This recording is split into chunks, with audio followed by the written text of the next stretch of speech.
When I was in the third grade, my mother put me on a bus and she told me I was going to a school where I can get a better education and be a part of the American dream.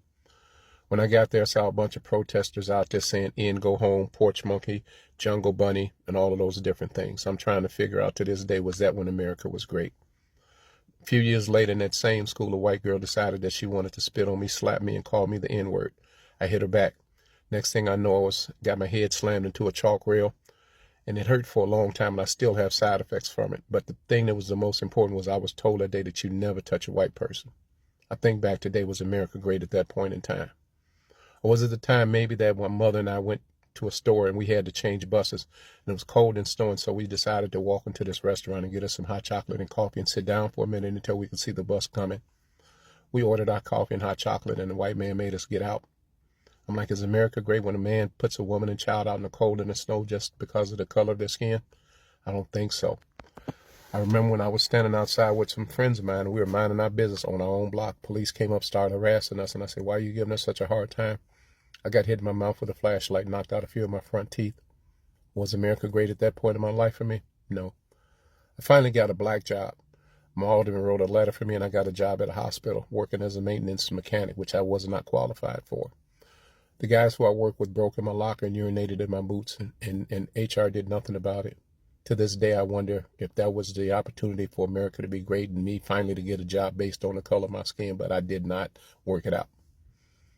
Fast forward a couple of years later, I'm working for a major electronics retailer. I did it the American way. I worked my way up from the bottom to the top. I started at the lowest department in that organization, and I worked me up to be the best salesperson in the country.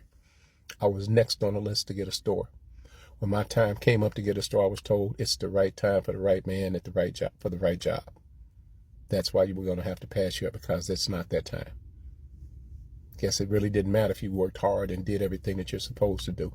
A couple of years ago, I was passed over for a promotion by a major mortgage company. The person that they promoted me, they actually had this person on tape saying that he didn't want to go into a restaurant because he didn't want to be around a bunch of N-words.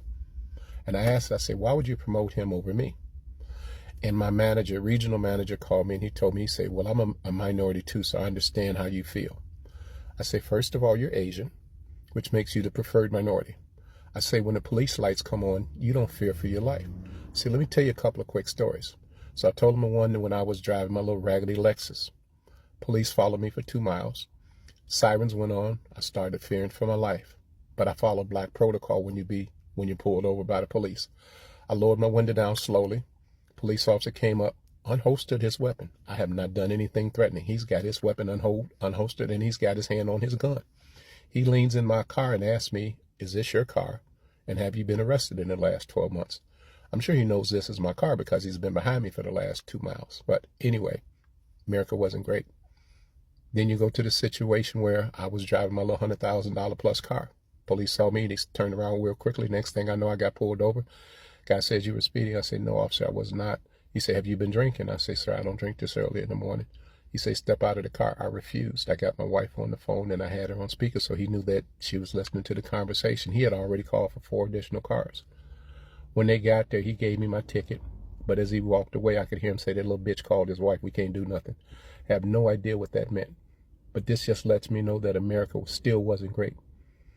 I'm saying all of this to you people who don't understand what it's like for black people in America. And I can tell you a lot more stories.